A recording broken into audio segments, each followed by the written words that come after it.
everyone. I wanted to welcome you to a fireside chat that I'm doing with Lori Foster, who is a professor of industrial organizational psychology at NC State and also an advisor to Pymetrics.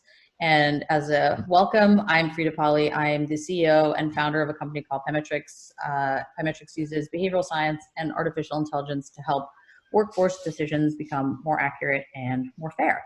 So without too much ado, Lori, thanks so much for being here. Really appreciate you taking the time. Wanted to start off, do you want to quickly introduce yourself and just tell us a little bit about your background and, what attracted you to Pymetrics? Sure. I'd love to. Thanks, Frida. My background is in industrial and organizational psychology, which is the scientific study of work and the application of that science to issues facing individuals, teams, organizations, and society.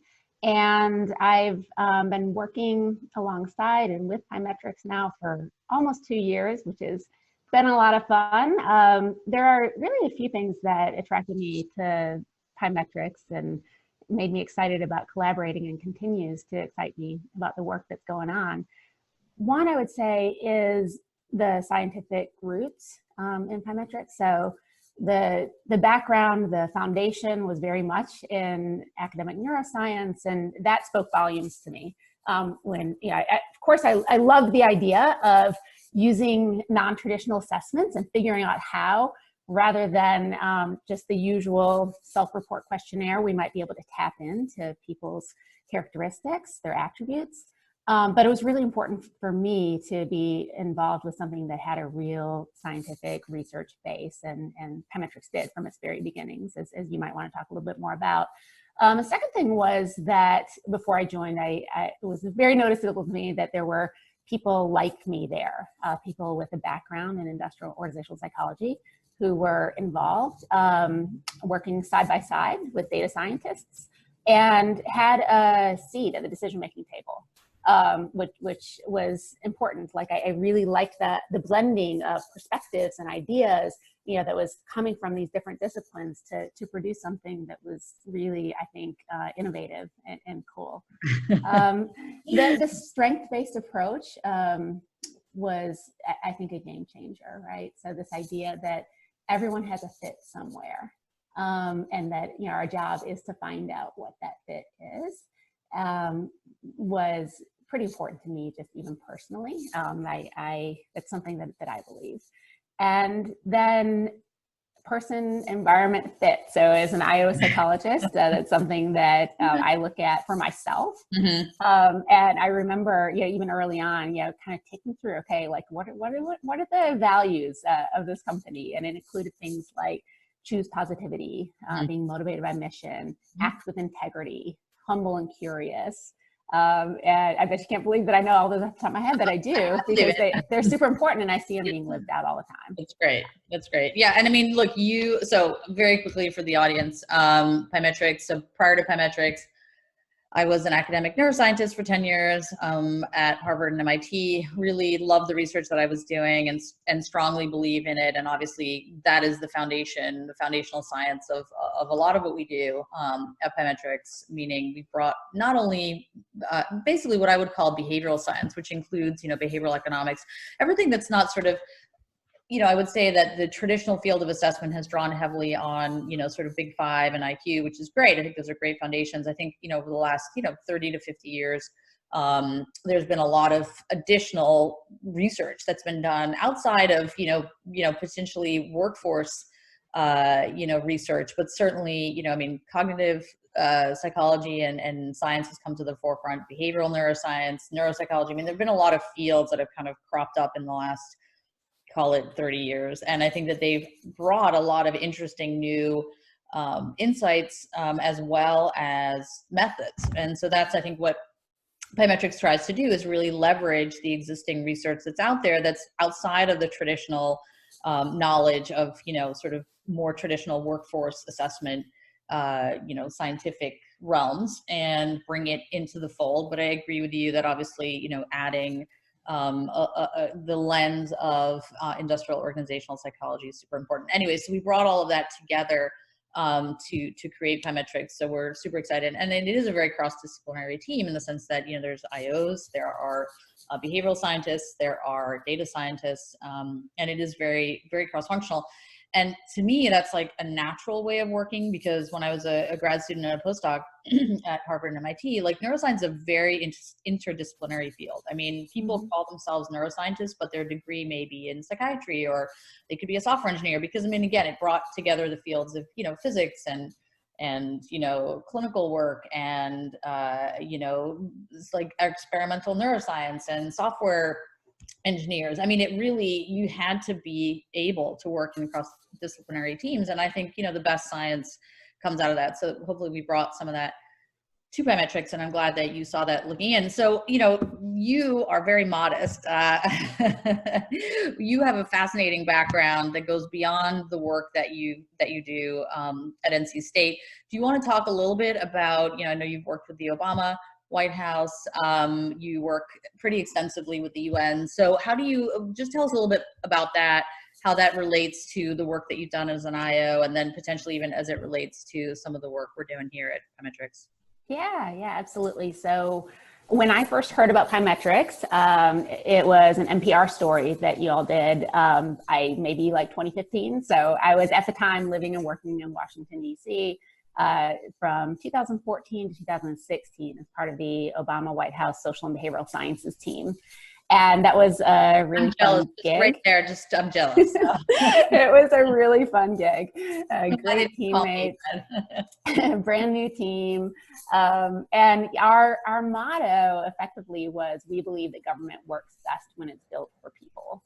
And it was built off of this, built for people, people as in Homo sapien. And, you know, that sounds obvious, but the reality is that, you know, there's so much policy, so many programs out there that really aren't built for people. They are built for what Richard Thaler and Cass Sunstein would call Homo economicus, like this mythical you know, creature that's perfectly rational, weighs all information, always makes the best decision. And so our job was to, you know, kind of look at these policies and these programs and try to use what we know, both the theories and the methods from the social and behavioral sciences, and make them better. Yeah, I think an example of that relates to what you do at Pymetrics is looking at the hiring manager or recruiter, right? So hiring manager or recruiter, if they are Homo economicus, which they are not, then they are able to go through. Knows who that is, right? Like about the textbook, but yeah. Totally. They're able to go through this stack of resumes, carefully weigh all the information, never get distracted by irrelevant things like gender, like ethnicity, like, you know, the prestige of the school that the candidate attended, and make the best decision. But that's not reality. That's not Homo sapien. And what we need to do is figure out like how to build systems that take, you know, our humanness into account and enable us to make good decisions. Yeah, exactly.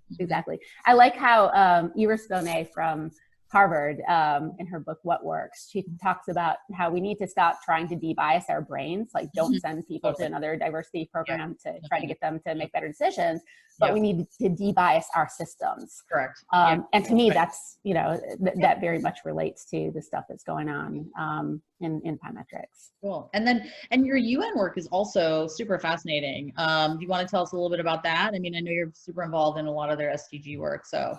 Yeah. So let's see, in the last year of the White House work, my teammate, Maya Shankar, and I had an opportunity to spend part of our time in New York as behavioral sciences advisors to the UN. And that's work that I continue in various capacities to this day. And 2016 was a really interesting time to be around and in the UN, in that it was the first year of the Sustainable Development Goals, the SDGs. Yep. So the countries of the world, you know, kind of settled on and decided on this group of 17 goals that are running for a 15-year span, so they expire in 2030, and they include things like zero poverty, zero hunger, quality education, access to decent work and economic growth, responsible consumption and production, and the list goes on. So there are 17 of them in all. Small goals.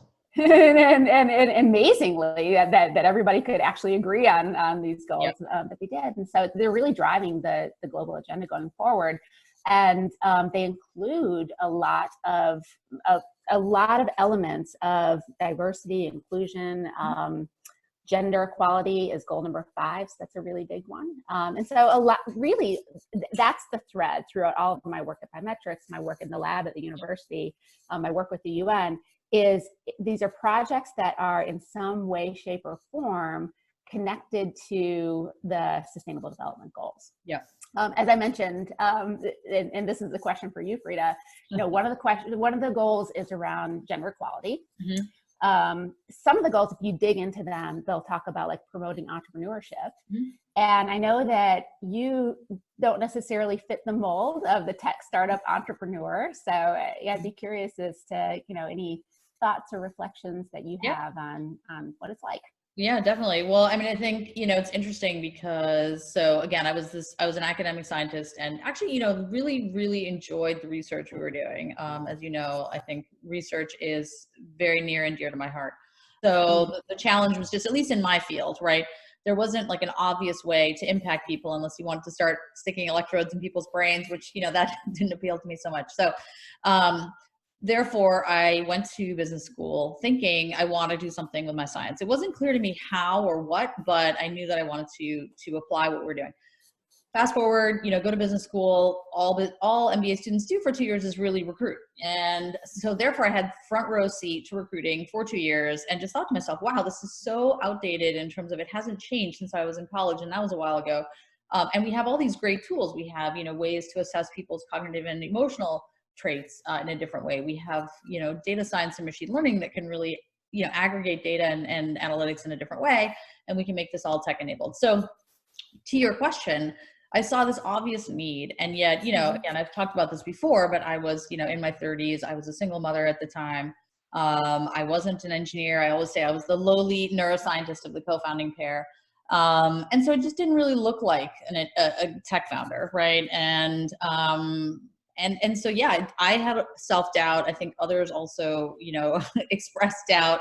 But I do think that it's critical for people but I just had such a strong passion for what I wanted to do that I just let that motivate me. And I think, it's interesting because I've had discussions with people subsequent to that decision that have actually been interesting. So I had an interesting discussion, this was a while ago, with an academic who asked me in a public forum, did I feel okay about the fact that, Pymetrics algorithms were recommending women at an equal rate into fields that were not, that were male dominated? And I had never really been asked that question before. And I was like, yes, definitely, because otherwise, how are we ever going to move the field forward? And, blah, blah, blah. And this person said, oh, you're arguing for a public good. You're making a public good argument, like this woman should do it for the world. Rather than a private good argument, meaning this woman might actually, because there's lots of research showing that women that go into male-dominated fields can have all sorts of, they're held to a different standard, right? They're more negatively evaluated. I mean, the research is, just pick a field that's male-dominated. This research abounds, right? And that's even more true for, people of color that are also female, right? Mm-hmm. And so because she was making the argument like, hey, you're kind of putting these women not in harm's way, but into a more hostile environment. So how do you feel about that? And I said, well, first of all, we're going to go down that road. I've chosen that path for myself, but I don't know how else we're going to, and all of those things are true, but I don't think that should stop us. So it is a very interesting question, I think, that I've never thought about before. And of course it didn't change my opinion. But it was just really interesting. And I think that, people should go in, with eyes wide open into, kind of what they're getting themselves into. But, I think most people are aware of the research these days. And I think the other thing that's cool is that I think while there have been lots of studies showing, for example, like women raising venture money, there's lots of studies showing how investors treat them differently, ask them different questions, blah, blah, blah. Like there was this fascinating study where investors were more prone to ask them negative questions, like, what are you going to do about the downside? Have you thought about this? As opposed to with men, they were like, oh, like, what's your big goal? Like, what's the potential of the business? It was fascinating to read the study. And so, of course, you look at that and you're like, oh, that's depressing.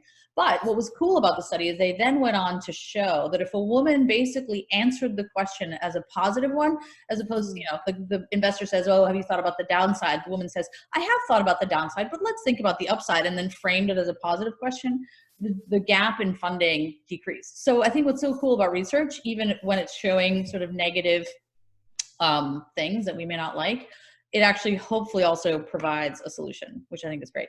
Speaking of research that provides a solution, I would love for you to talk about, so you've sort of spearheaded, you're an advisor to Pymetrics, but you've really taken, excuse me, the lead on some of the interesting projects that really focus on diversity. So I just was wondering if you could take a minute or two. So, you know, the Hyatt work that you've been doing is going to be featured at the People Analytics Conference at Wharton. Did you want to just take a minute to tell the audience what that's all about? Because it's pretty cool stuff.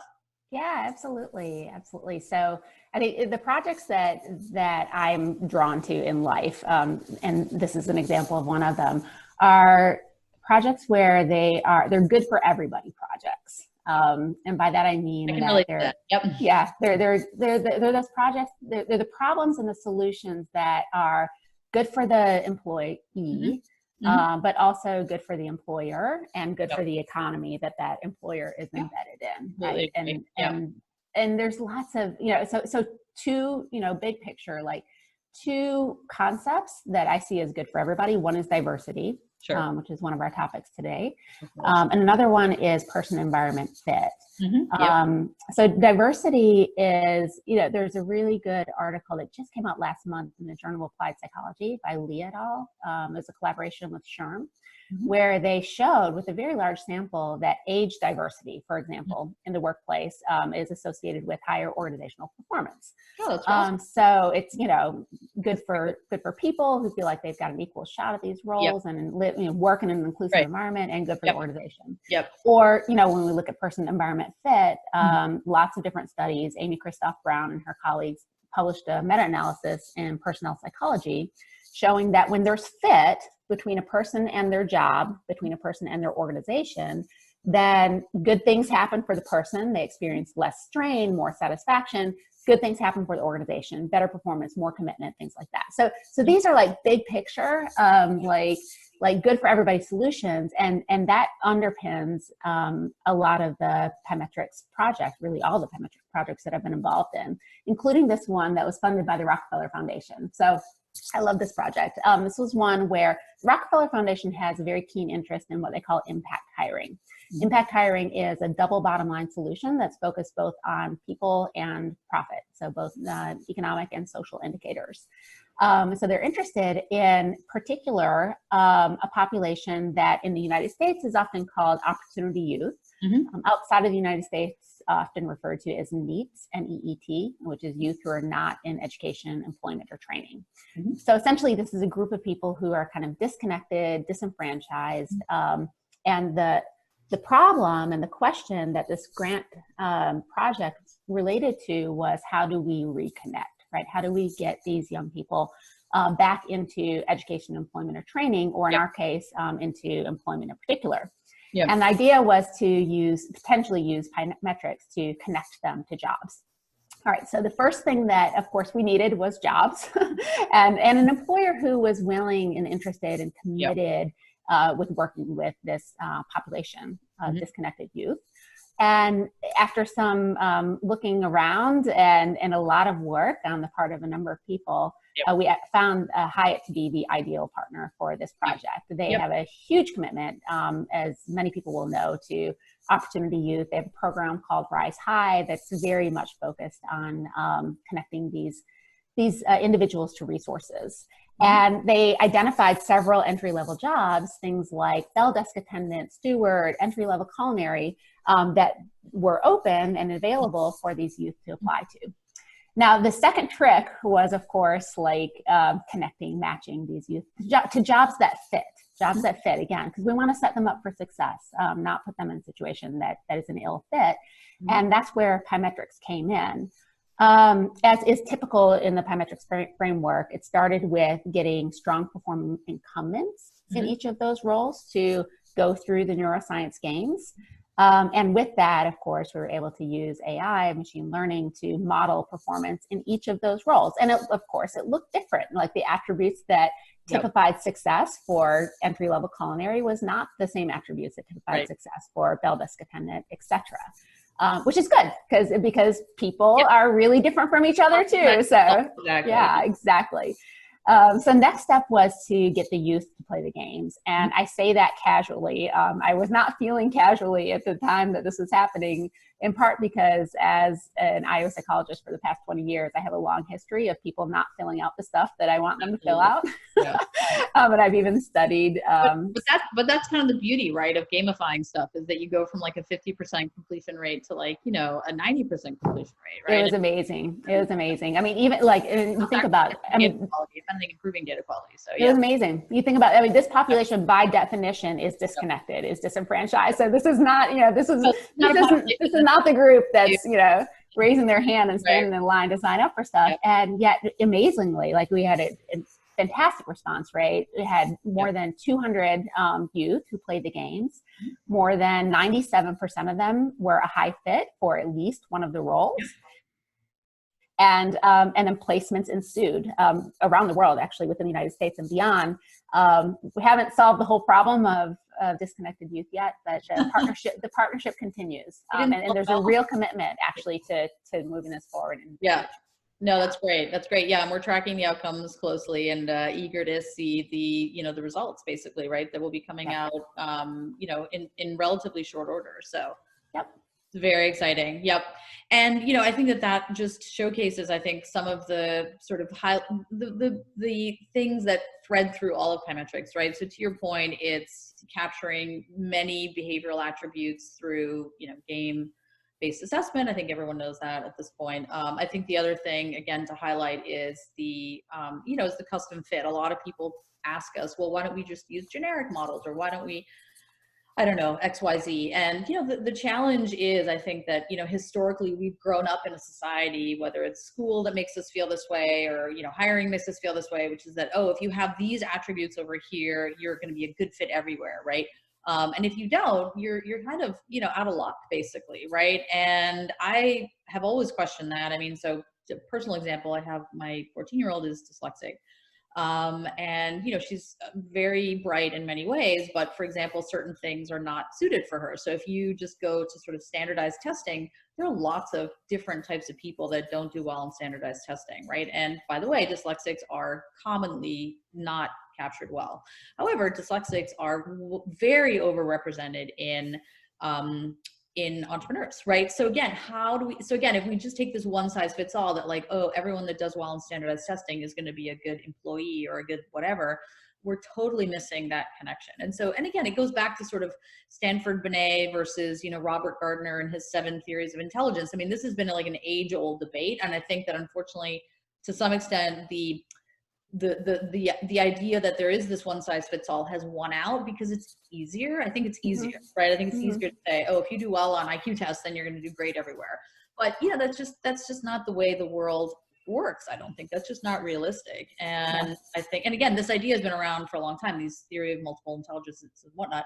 It just hasn't been as prevalent. So back to what does Pymetrics do differently? We always baseline on current people, because every organization is different, every role is different. I mean, we know from even profiling very similar roles in very similar companies that there are differences.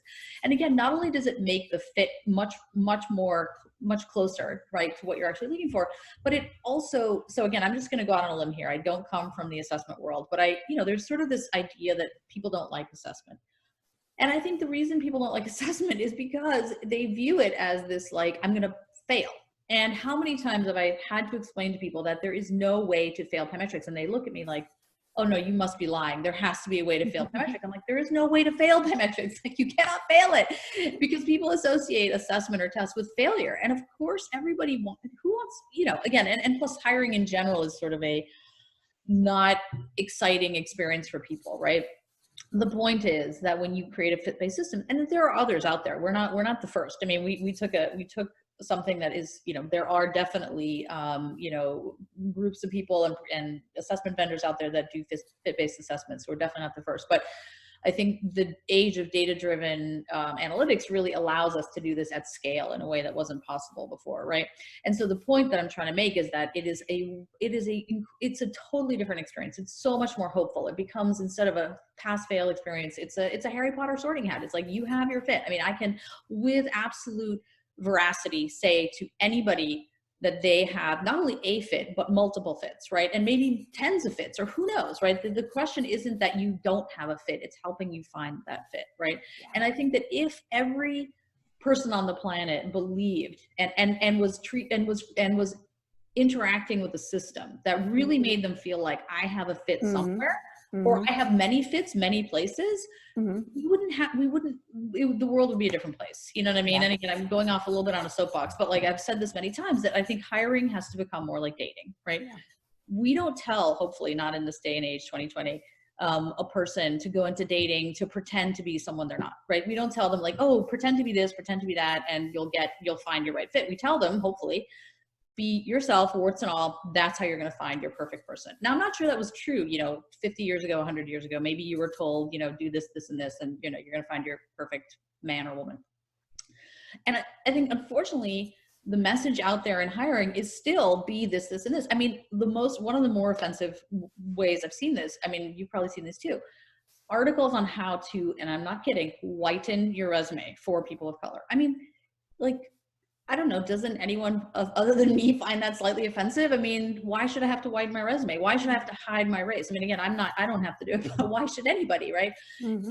And I think we are still in this notion, this world where I think it's like, be this way and the world will flock to you. And, again, back to your point with Hyatt, you haven't solved the yeet issue overnight. We certainly haven't solved this idea overnight that everybody has a fit, but that is, if we have no other goal in life, it's to make the world of workforce decisions all about realizing everybody's potential, that everybody has potential, that will totally move the economy forward, as opposed to pigeonholing people and making us think that only certain people have potential and that we're in this talent war for the same people. So anyways, I'll get off my soapbox. I'll try to get off my soapbox, but I think it's just a really important I think it's a really good point. And like you said, it's this, you said it in a different way, but you said like person, environment fit. It's the same idea, And like you said, it's for everybody too. It's not just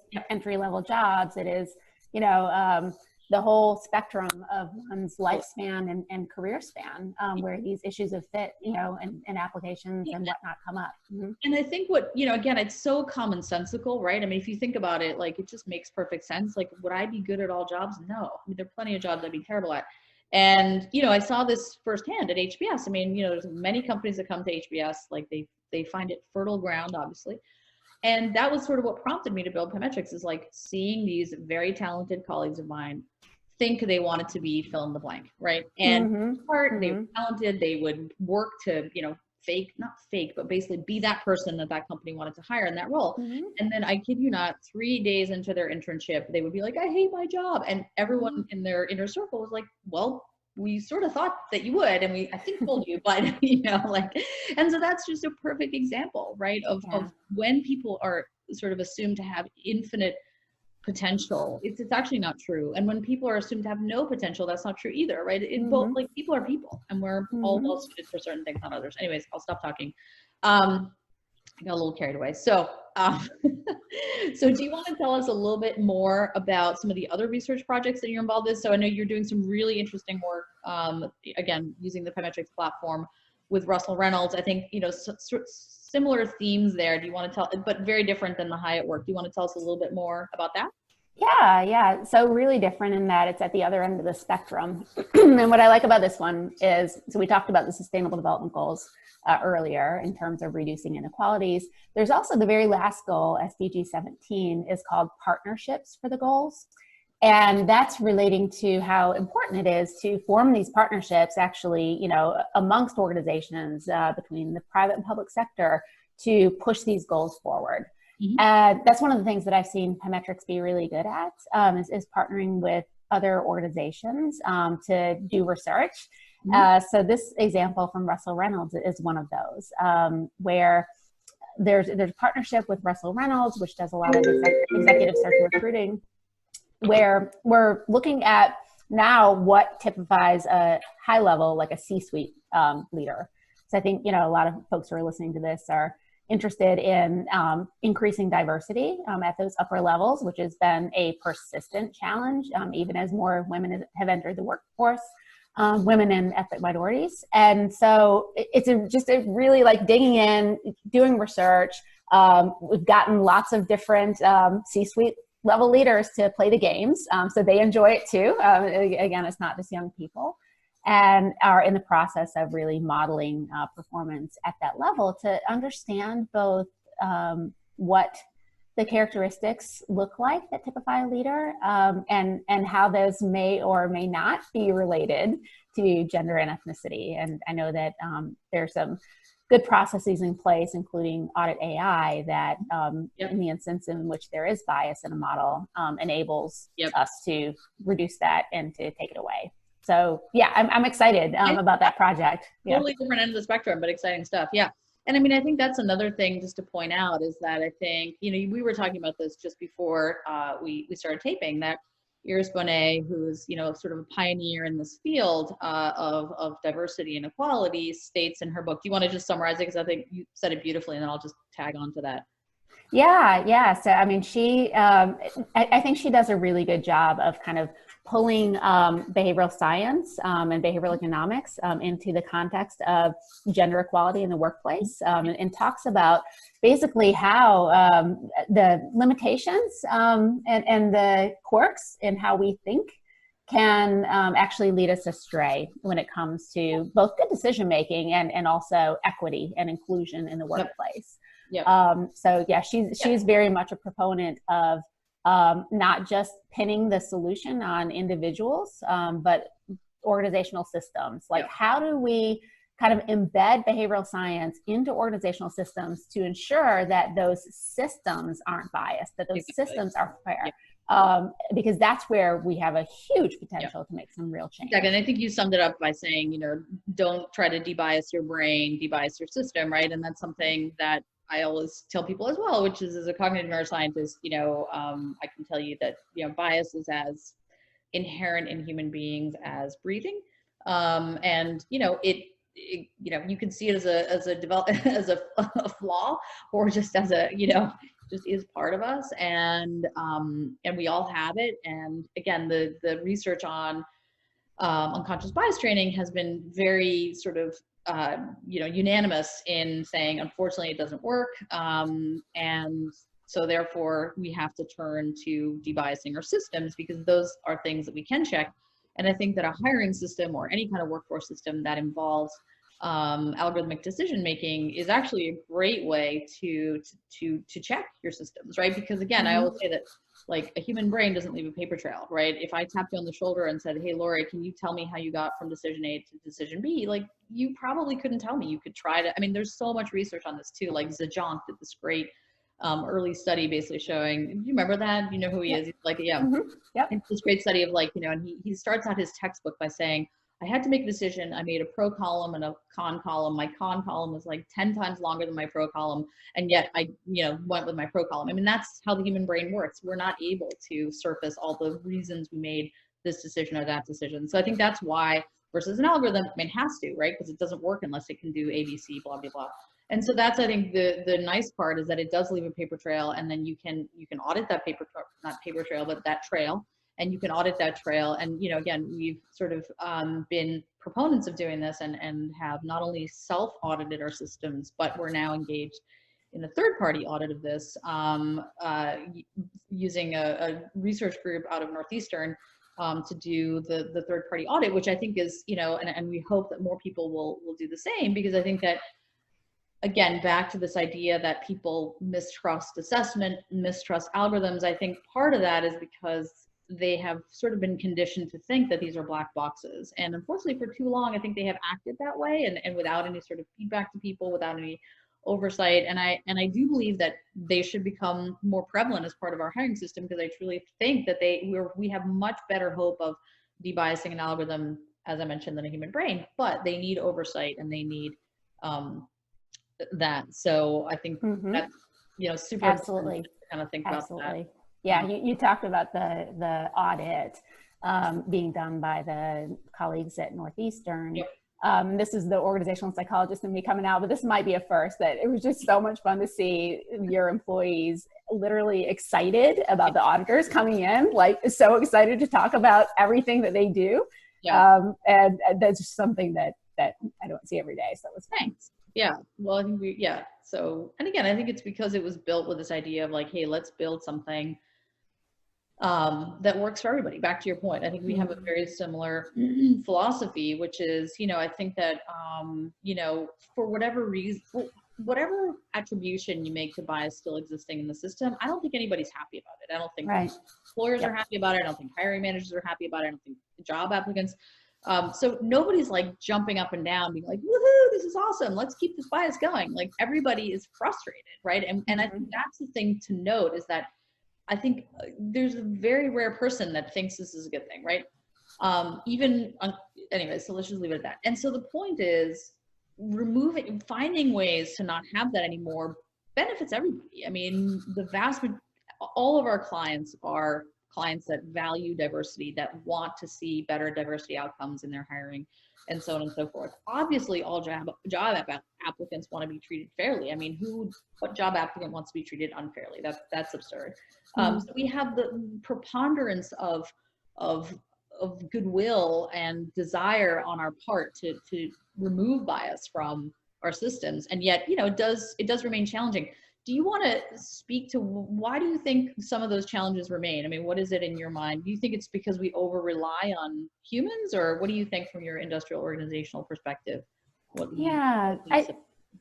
think that, I mean, it's some combination of the tools that we have in place that are commonly used and the limitations with, you know, how we are making those decisions. So I mean, it's not that we're incapable. You know, it's like Daniel Kahneman talks about. So he won the Nobel Prize in 2002 in economics. He's a psychologist, and he talks about our thinking as system one versus system two. And we're very capable of both, right? So there's the system one, like the fast and frugal, you know, heuristic, and there's the system two, where it's more deliberate, more conscious. We're capable of both, but the reality is that when people are making these hiring decisions, they're normally on autopilot, you know, and they're in that system one mode. And probably the most common tools for initial screening, one of the most common tools for initial screening is a resume. And then one of the most common tools probably for the final decision is an unstructured interview. And people are just not that good at, you know, making judgments about other people. They think they're good. So there's something called the self-serving bias, where we can look at the data all day long and think that, okay, I know, you know, that those systems aren't good, but give me, you know, 30 seconds with the person and I can tell. So, you know, so there's this kind of cycle in place where, however, if we can give people tools that are as, you know, why are the resume and the unstructured interview so common? You know, in part because they're so easy. So if we can give people tools that are quick and easy, then, and that improve, you know, outcomes, and help them track those outcomes and see the improvement, I think that it can be transformative. Absolutely be transformative. I was going to say that, I mean, in the sense that, you know, I often cite this Proceedings of the National Academy of Science study, meta-analysis that was done on 30 years of resume review, right? And again, you know, we have this guideline, legal guideline for assessment technologies, that it has to pass what's known as the 4/5 rule, the 80% rule. And if you look at the outcomes for African Americans using a recruiter reading a resume, it fails the 4/5 rules. They are passing at a 0.7, like a 76% rate for 100% rate for Caucasians. And again, to your point, that is the most commonly used tool out there, and it is failing essentially the legal standard. However, you know, again, humans don't leave paper trails. Like, there's lots of reasons that this has been hard to, for lots of reasons, it still remains the most prevalent tool. And I think that is, and again, unstructured interviews, same thing. And to your point of the, you know, that the research you were citing about the self-serving bias. So if you ask people, do they think they are more versus less biased than the average person, 80% think they are less biased, right? So obviously that can't be true, right? Because there's a middle point, right? Only 50%. So I think, again, it goes back to this, sort of original flaw of human beings, which we have this bias system. And again, there's lots of reasons that we have a bias in us that maybe evolutionarily, predispose us for certain things. So it's not like if it was truly just a flaw, it would have been eliminated a long time ago. But to your point, it just continues to be a challenge, I think. And I think the other thing is that we've sort of mixed up this notion of humans being involved in the recruiting process and bias, meaning, yes, I think humans should be involved in the recruiting process. I think humans are wonderful. I think humans are amazing, right? Absolutely. And yet that doesn't mean that they are capable of unbiased decision making. So we need to give them tools, to your point, aids, systems, technologies that can bring out the beauty in humans, right? The empathy, the creativity, their curiosity, all the things that we cannot find in an algorithm, or a system, right?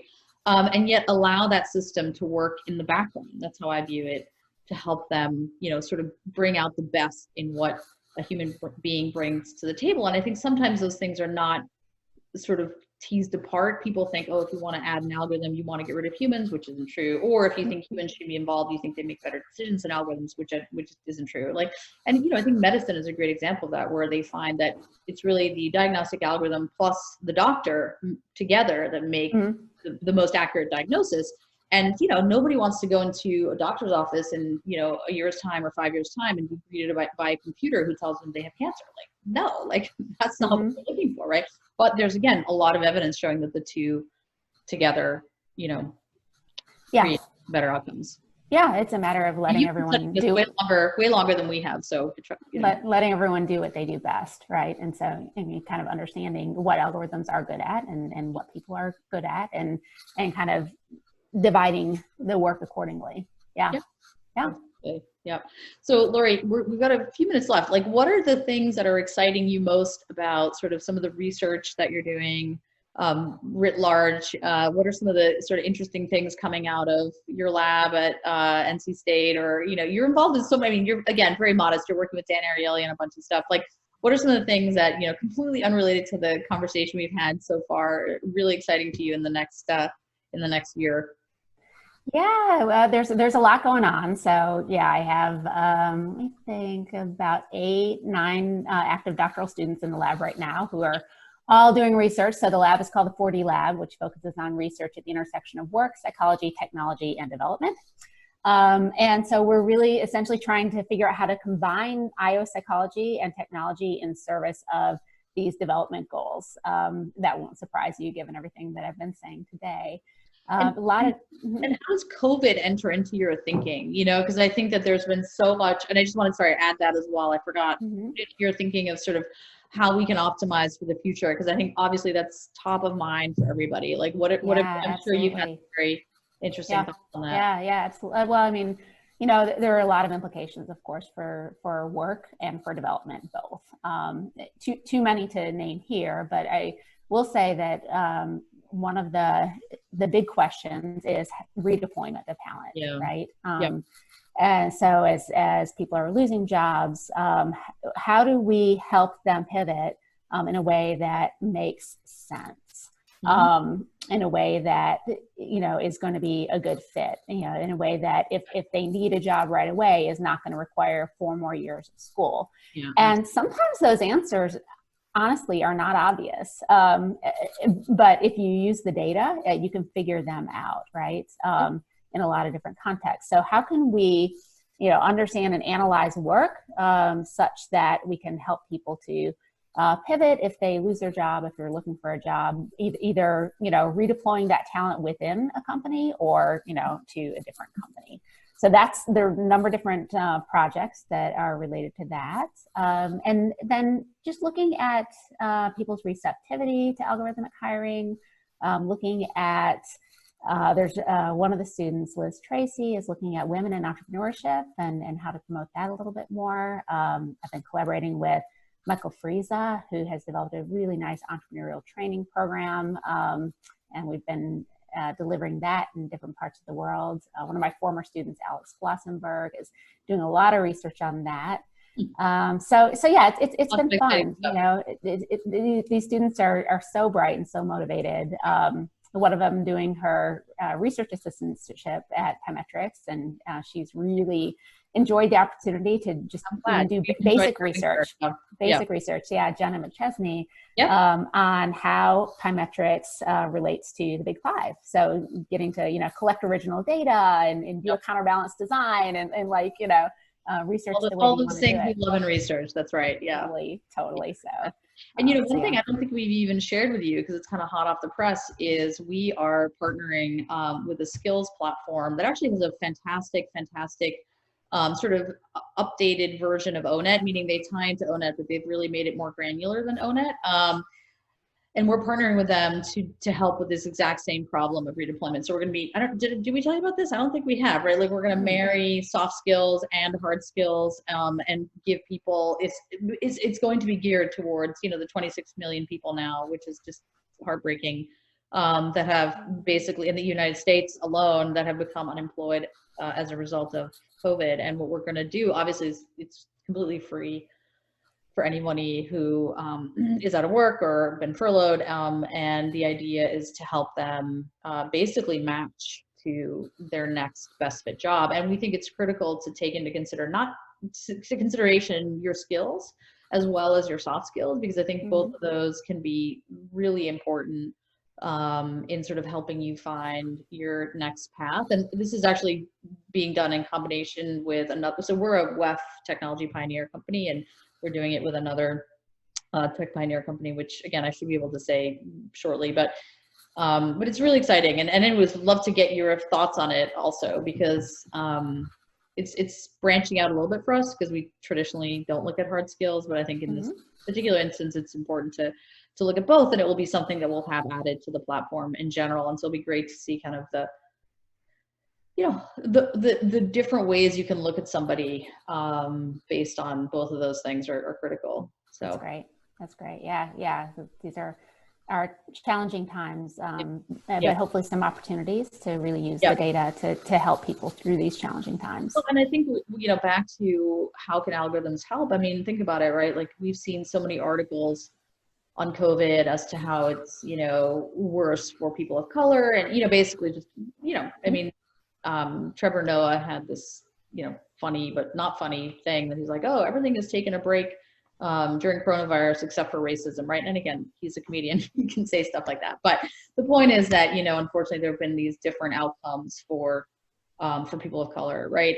And what if we could actually create a system that is blind to sort of gender and ethnicity in repurposing everyone for work? That would actually be unprecedented, right? And there's been all this talk about how this is the biggest reallocation of talent since World War II. Like, what if we could actually take all of these research principles, all of these scientific improvements that we've made, and not rely on traditional tools of resume and unstructured interview, and actually make the outcome a lot better for people? So that's my goal. I'm sure you guys are on board with that based on everything that we talked about today. So wanted to just give you kind of the last, you want to leave the audience with the last, nugget of wisdom from, nugget of wisdom or inspiring words.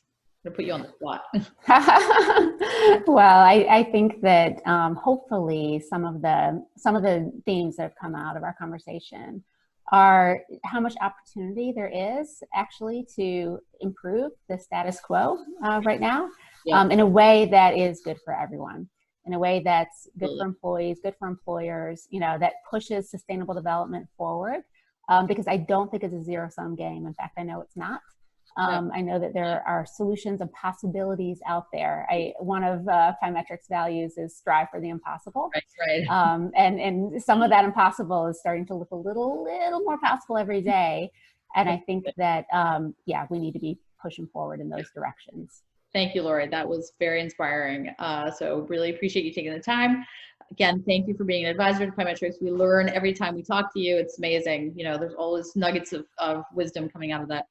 Likewise. So thank you so much. Thank you everyone for listening, and enjoy the rest of the day. Talk to you later. Yep. See Bye. ya. Bye. Yep.